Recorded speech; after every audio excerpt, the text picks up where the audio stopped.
Hey, good morning, everyone. It's a little dark and rainy today. It's like New Jersey fell on Florida, but that's okay. We get enough sunshine, and I'm here to be your sunshine anyway. So, today, let's talk about avoiding falling into the holes because the holes are there, life events, cumulative things from life, different kinds of situations and issues that put us into these holes.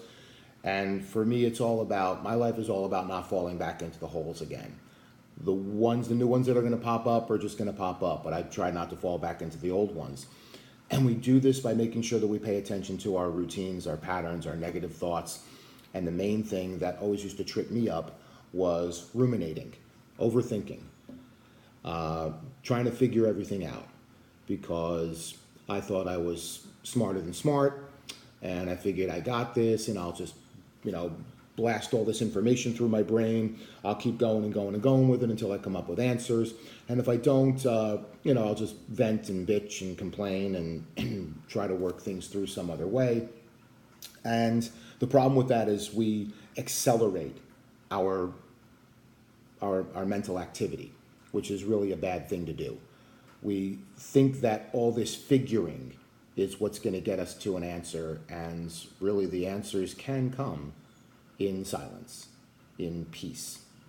And working towards all that with a professional and through meditation and a lot of the reading that I did is really what got me there. So everyone's different.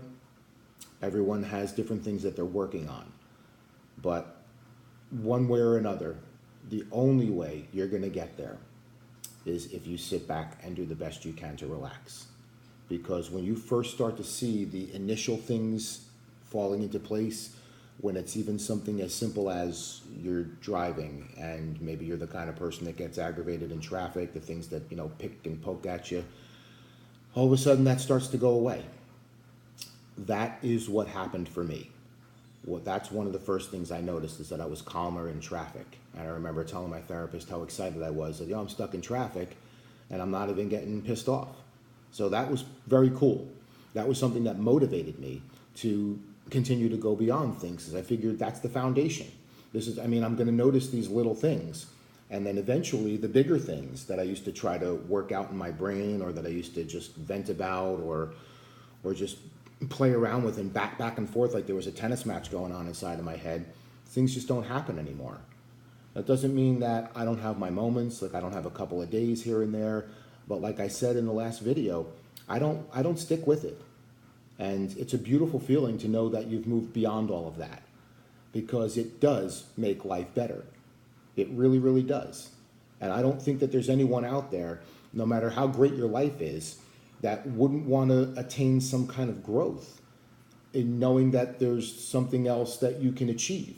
Maybe it's just something you don't know about. Tapping into these little parts of us, these things that are hidden away that we didn't know we had. It's a beautiful thing to reach them and to bring them out and see what you can do with them. And I've said over and over again to so many different people that I talk to about these kinds of things is that we've got to prioritize. We've got to put ourselves into a mindset of healing when we're in these situations. We have to be healing warriors, like Olympic athletes. If you want to become the best swimmer or the best hurdler, you've got to do something pretty much every day that is conducive to being the best swimmer or hurdler. So if you want to be the best kind of healing warrior that you can be, then you've got to make this a daily practice. You can't just let life keep going by and just here and there, just pick your moments to just start working on stuff. You've got to do this on a regular basis. Remember, you might have 40 or 50 years or longer of doing things a certain way. I mean, imagine trying to teach an athlete who's been doing something a certain way, like a golfer who swings a certain way for 40, 50 years, trying to teach that person how to do it differently. Try to teach anybody how to do something. Try to write with this hand if you're really right with this hand. It's going to take work all day long pretty much, right? So you don't have to go crazy with it, but you've got to do something every day. That's how you change the patterns, even if you have to bring others into it, people that you work with, people in your family, and tell them, hey, if you hear me going this way, see me going that way, whatever, just boom, snap in there and tell me, yo, watch yourself, check yourself right there, okay? Bring them in because we can't do this stuff on our own all the time. If we're not going to catch ourselves, help, get some help. Let someone help you catch that stuff. So then eventually it starts getting into your mind that you have to do it yourself. I say read. I say always study things that can relate to you, how it works for your life, and find the right combinations. And just make sure that you get yourself educated about people who have done these kinds of things in their lives, the people who have risen up to become some of the most well-known and influential people that we've known about in the world. It's just people like Nelson Mandela, Joan of Arc, Anne Frank, the people who rose above their suffering while they were suffering. That seems like an impossible task, but there are people who have done it. And even someone like Candy Lightner, who was just an average, everyday, ordinary woman whose 14-year-old daughter was killed by a drunk driver. That woman could have laid down and thrown herself a lifelong pity party, but she didn't. And nobody would have blamed her if she did. But she focused her energy in a different direction, and she formed an organization called Mothers Against Drunk Drivers. We all know it.